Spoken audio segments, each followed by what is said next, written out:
오늘은 하늘이 내려오다. 제목이 좀 낯설죠? 이상하고. 보통 우리가 하늘 하면 우리 머릿속에 이렇게 막연하지만 고정적인 생각이 뭐예요? 올라간다. 하늘로 올라간다 그러지 하늘이 내려온다? 오늘 과연 이 얘기가 무슨 얘기일까? 해서 몇 가지 오해를 좀 벗겨내고 하늘이 내려온다는 이 굵은 성경의 가르침 속에 담아져 있는 함의는 뭘까에 대해서 살펴보도록 하겠습니다. 우선 오늘은 새 예루살렘에 대해서 먼저 볼 겁니다.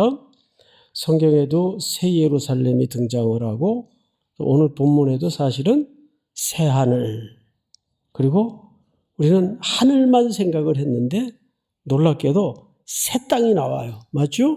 이건 제가 만들어낸 용어가 아닙니다. 새 하늘, 새 땅, 새 예루살렘 이렇게 나오죠.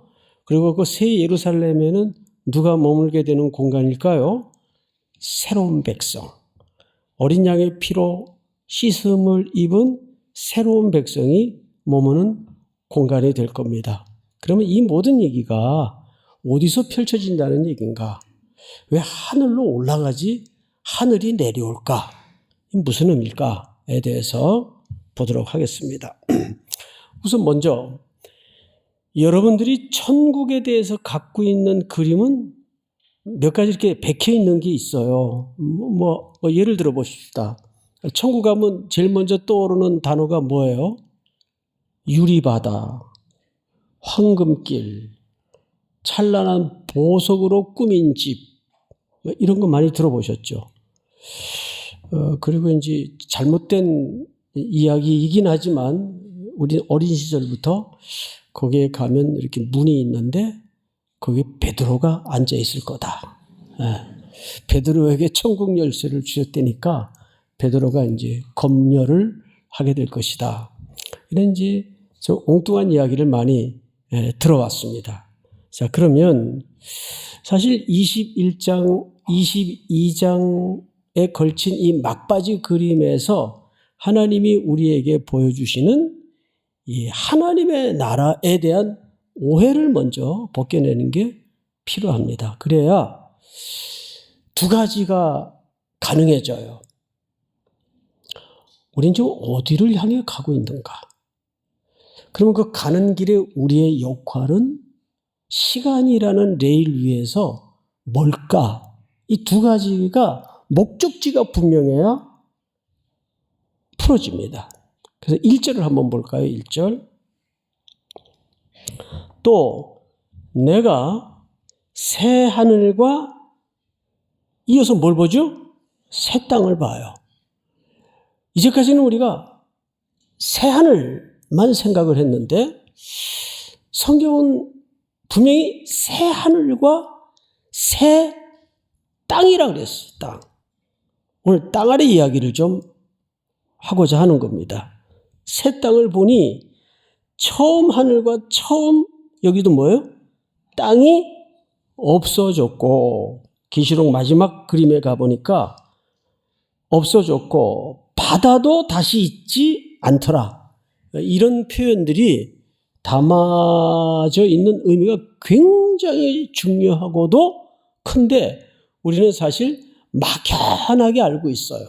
그러니까 이런 문제들에 대해서 먼저 살펴보도록 하겠습니다. 우선 처음 하늘과 처음 땅은 창세기 1장에서 하나님이 창조하신 땅입니다. 맞죠? 자, 그런데 그 땅, 그 질서 속에는 죄가 들어왔어요. 그래서 이지러지고 곤고해지고 죽음이 스며들고 죽음에 떨게 되고 인간의 시기와 질투와 욕망에 엉켜서 세상은 바벨론으로 변하고 말았어요. 사치가 주인 노릇을 하고 보이는 가치가 주인 노릇을 하는 그런 세상이 되고 말았어요. 지옥이죠. 그래서 1절을 다시 보시면 이렇게 돼 있어요. 새 하늘과 새 땅을 보니 처음 하늘과 처음 땅이 없어졌고 그 처음 하늘과 처음 땅은 바로 말씀드린 이런 세상이 없어졌어요. 그리고 무엇도 다시 보이지 않는가 하면 바다도 다시 있지 않더라. 여러분, 왜 갑자기 다른 피조 세계가 많을 텐데 산도 있고 들도 있고 나무도 있을 텐데 하필 유독 바다가 다시 있지 않았다. 그러면 성경에서 바다가 말하는 함의가 뭘까? 자, 우선 계시록에도 보면 바다에서 뭐가 올라오죠? 그 악의 세력인 상징적인 용이 올라옵니다. 바다에서 짐승이 올라옵니다. 이 존재는 사탄을 상징하는 존재예요. 죽음을 말하는 상징이에요. 유대인들의 이 사회적 통념 속에는 항상 바다에서 이런 더럽고 악한 귀신들, 이런 죽음의 권세를 가진 자들이 바다에서 준동한다고 알고 있습니다. 쭉 성경을 또 거슬러 올라가 보십시다. 창세기 출애굽기만 살펴봐도 2개의 바다 사건이 등장을 해요. 자, 세상이 너무 악하고 타락하고 더러워지니까 하나님이 이 세상을 심판하시려고 사용했던 방식이 뭐였습니까? 물로 덮어서 온 지면을 쓸어버립니다. 근데 그때 하나님의 은혜를 입은 택한 백성 노아 가족에게만 산 꼭대기에다가 뭘 지라 그랬어요? 방주를 지어라. 그래서 뚝딱거리고 오랜 세월 노아는 가족들과 함께 방주를 준비합니다. 그리고 몇 쌍의 동물들과 함께 방주에 몸을 싣고 한없이 떠다니게 돼요. 근데 그 노아와 노아의 가족들을 하나님께서 어떻게 구원하십니까? 뭇을 드러나게 하셨다 그래요. 성경은 뭇을, 땅을 드러나게 하셨다. 그 말은 무슨 말이죠? 창궐했던 온 지면의 바다를 말리셨다 그 말이에요. 그래서 땅을 드러나게 하심으로써 그들을 구원하십니다. 그리고 그들이 배에서 내려 제일 먼저 한 일이 뭐냐 하면 희생제사를 드려요. 그 노아의 사건 속에도 사실은 이 땅에 오셔서 장차 우리의 죄를 대속하실 어린 양을 내다보게 하는 하나의 모멘텀입니다. 그리고 그 다음에 또 하나의 굵은 바다와 연결된 사건이 뭐예요? 출애굽기에 430년 동안의 혹독한 어둠의 생활을 떨쳐낸 하나님의 은혜로 구원받은 이스라엘 백성들이 어린 양의 죽음을 기억하는 유월절 밤을 지나서 이제 새 약속과 그 약속의 땅을 향해 출발했는데 그들이 도달한 홍해가에는 어마어마한 홍해바다가 가로막고 있어요. 하나님을 향하여 모세를 향하여 원망을 터뜨리고 돌팔매질을 들 때 하나님께서는 뭐라고 얘기했어요? 너희는 가만히 있어서 오늘날 모세의 입을 통해 하신 말씀이에요. 여호와께서 너희를 위하여 행하시는 구원을 보라 그랬어요. 하라 그러지 않았어요. 하나님이 행하신 구원을 보라 그랬어요. 밤새 뜨거운 동풍을 불게 하셔서 동쪽 바람, 그 뜨거운 바람이에요. 불게 하셔서 그들이 원망을 터뜨리고 울부짖던 밤에 하나님은 바다를 말리십니다. 그래서 홍해를 어떻게 건넜다고 시편 기자들은 노래하죠? 마른 땅처럼 건넜다고 얘기합니다. 바다를 말리신 거예요. 자, 그러면 지금까지 열거된 바다는 죽음과 사망의 권세와 하나님의 심판을 상징하는 장소예요. 그런데 오늘 계시록 21장에서는 그 바다가 어떻게 된답니까? 없어진대요. 무슨 얘기죠? 다시는 새하늘 새 땅에 거할 새 도시에 예루살렘에 그리고 새 성에 거할 새 백성들에게는 이런 죽음과 심판이 상관이 없어진다라는 이야기를 바다가 없어진다로 묘사를 하는 거예요. 그러니까 우리들에게는 어린 양의 피로 구원을 얻은 우리들에게는 바다가 없어지는 거예요. 사망과 죽음과 절규와 심판이 이제는 없어지는 거예요. 이것을 성경은 이렇게 설명을 했습니다. 자, 몇 절을 보시냐? 계시록 20장 14절을 보세요. 바로 앞에 끝부분에 보면 14절 다 같이 읽겠습니다. 시작. 사망과 음부도 불못에 던져지니 이것은 둘째 사망 곧 불못이라. 자, 둘째 사망을 뜻하는 불못, 영원한 그 불못에 던져지는데 무엇과 무엇이 던져집니까? 사망과 음부도 불못에 던져집니다. 또 고린도전서 12장 26절을 한번 띄워주실까요? 자막을 통해서 같이 읽읍시다. 다 같이 시작.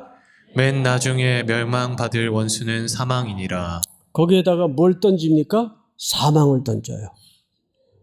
그래서 하나님의 택한 백성들, 어린 양의 피로 구원함을 입은 백성들에게는 바다가 상관이 있어집니까? 없어집니까? 바다가 상관이 없어지는 겁니다. 자, 근데 이게 잘 보시면 이 둘째 사망의 불못에 음부의 권세와 사망을 던지는데 구분해서 이해를 해야 돼요. 우리가 하늘이 내려온다, 또 새하늘과 새 땅이 임한다 하니까 하나님의 모든 창조 세계를 마치 이렇게 생각을 합니다. 이렇게 딱 보니까 전구다마가 오래됐어요. 필라멘트가 깜빡깜빡거리고 낡은 것 같아요. 이게 이제 전기도 잘 전달을 안 하고 빛도 꺼졌다 들어왔다 희미해지고 안 되겠어요. 그래서 그 전구다마를 빼서 새 전구다마로 갈아 끼는 대체의 개념으로 이해를 한다고요. 그런 게 아니에요. 여기에도 보면 그 영원한 불못에 던지는 그 핵심을 뭐라고 얘기합니까?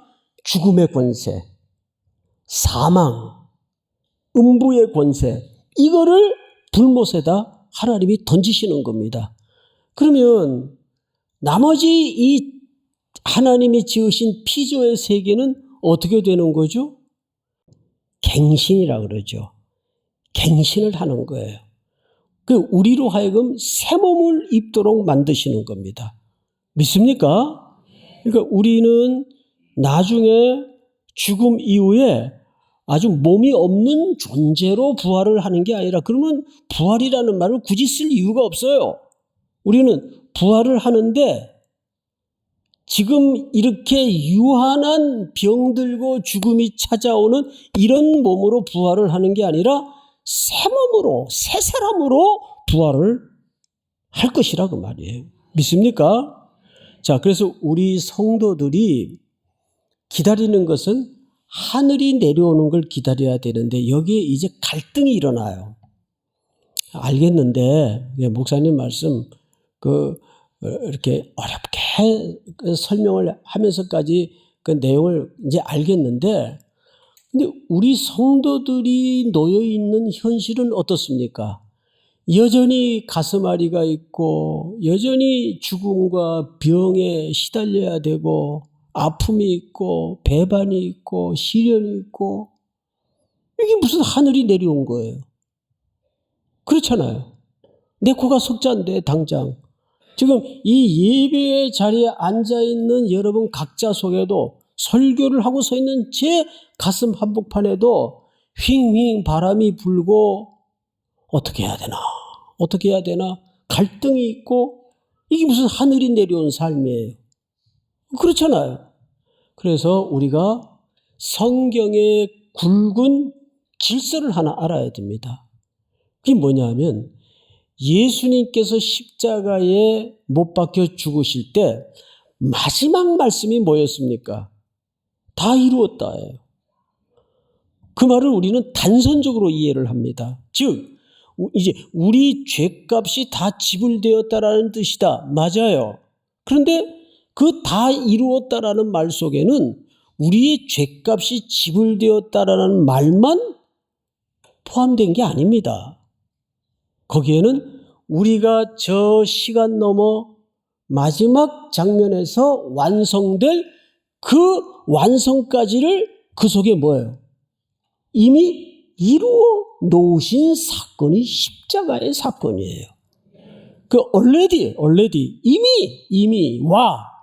그런데 아직 우리는 어디에 서 있죠?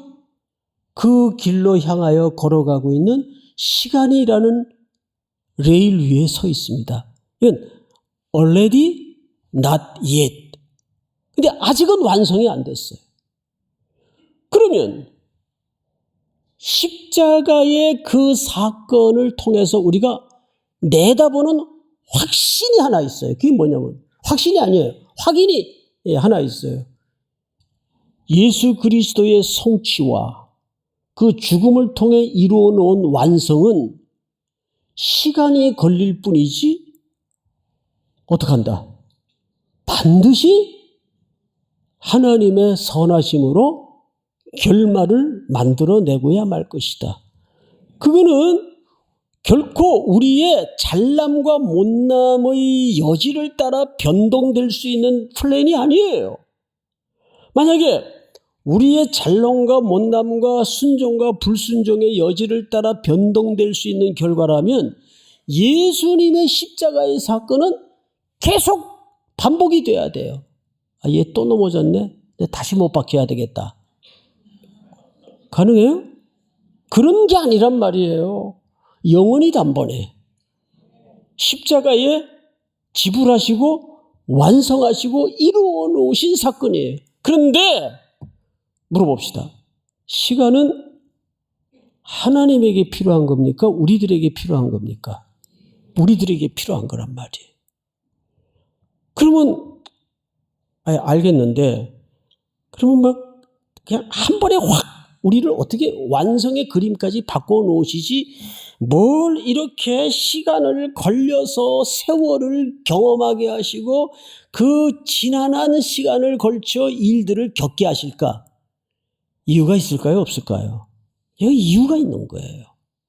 그래서 우리는 이제 우리가 새하늘 새 땅을 향해 걸어가고 있는 목적지를 분명히 알게 되고 이 하나님의 설정하신 시간 속에 얹어져 있는 우리의 일생이 왜 시간을 걸려야 되는가?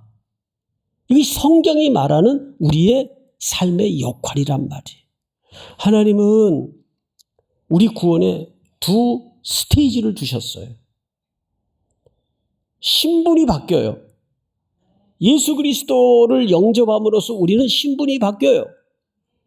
내 수준과 어떤 여지와 상관없이 하나님의 딸이 되고 하나님의 아들이 됩니다. 그런데 아직 내 모든 내면의 상태나 삶의 습관이나 이런 걸 보면 왕자와 딸커녕 거짓골도 못 돼요. 예? 이거는 어떻게 만들어지는 수순을 밟아야 됩니까? 이건 시간이 걸릴 수밖에 없어요. 그 이유가 있는 거예요. 그래서 성경에는 선교라는 말이 없어요. 단어도 없고. 근데 성경은 전부 선교의 이야기입니다. 왜? 교회가 이 땅에 존재하는 이유, 그 교회의 구성원으로서 내가 속해야 되는 이유는 어린 양이신 그리스도께서 우리에게 누구로 오셨기 때문에? 신랑으로 오셨기 때문에. 그래서 3절을 한번 볼까요? 2절부터 보겠습니다. 또 내가 보매 거룩한 성 새 예루살렘이 하나님께로부터 하늘에서 내려오니 그 준비한 것이 신부가 남편을 위하여 단장한 것 같더라. 그러니까 독생자 예수 그리스도께서 육신의 몸을 입고 이 땅에 내려오실 때에는 왜 내려오셨습니까? 우리와 함께 하기 위해서 임마누엘로 오신 거예요. 그분은 우리를 가리켜 단장한 신부라고 말하고 그분은 자기를 우리와 관계 함께 하심으로써 신랑이라고 설정을 합니다. 이런 부부관계로 설명을 해요. 구약에서는 하나님과 우리를 신부로 신랑으로 설정을 하죠. 이것이 신약에 뭘로 나타났습니까? 교회로 등장을 한 거예요. 그래서 교회는 여전히 흠이 많고 여전히 문제가 있고 여전히 시끄럽지만 교회는 경이로운 공동체입니다. 나중에 새 예루살렘 성에 들어가는데 성전이 안 보여요. 다음 장에 이제 나옵니다. 성전이 안 보입니다. 이게 뭔 일인가 봤더니 온 우주가 그분의 성전이에요. 그래서 에베소서 1장 10절을 한번 띄워주실까요? 하늘에 있는 것이나 땅에 있는 것이 다 그리스도 안에서 우리는 그냥 통일되게 하려 하심이라 이렇게 번역을 했는데 여기에 삽입돼야 될 단어 하나가, 문장 하나가 있어요. 그래서 원문에 충실하게 다시 읽으면 이렇게 읽어야 됩니다. 하늘에 있는 것이나 땅에 있는 것이 다 그리스도 안에서 그분을 머리로 하여 통일되게 하려 하심이라. 나중에 최종적 그림은 하늘과 땅이 하나님의 성전으로 통일되는 거예요. 그러니까 먼저 하늘이 땅으로 내려와요. 믿습니까? 그래서 그 과정을 새하늘 새 땅으로 만들어가는 겁니다. 그런데 그 새하늘과 새 땅은 이미 계획 속에 이루어져 있지만 아직은 완성의 자리를 향해서 우리가 가고 있는 겁니다. 이 전 성도들이 걸어가는 과정을 우리는 선교라고 정의를 하는 거예요. 우리는 지금 바벨론의 문화와 바벨론의 가치에 심취해 있어요. 과연 우리는 새 예루살렘, 새하늘 새 땅의 새로운 시민으로서 이 땅에 어떻게 자리매김을 해야 되겠는가? 두 가지입니다. 이제 우리는 가야 될 길에 대해서는 정확해졌어요. 우리가 목표가 어딘가? 새하늘과 새 땅. 그러면 이 병든 땅, 죽음이 스며들어서 지옥으로 바뀌어있는 이 세상 속에서 우리는 섬기고 죽어지고 양보하고 이거는 긴 싸움이에요.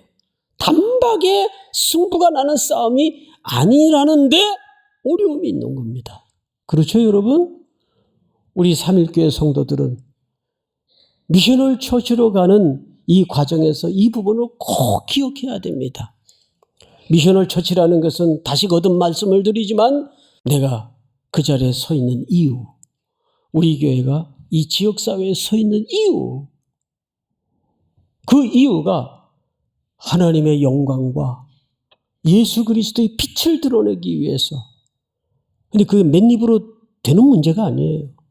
철저히 녹아지고 스며들고 거기에 죽어져서 어린 양의 죽임을 당하는 방식을 통해서만 세상은 달라지게 되어 있습니다. 새 예루살렘, 새하늘 새 땅이 우리의 목표가 되는 거죠. 이미 그 나라는 임했습니다. 이제 우리의 순종과 우리의 결단을 통해서 그 나라가 더 촘촘히 만들어지기를 주의 이름으로 축복합니다.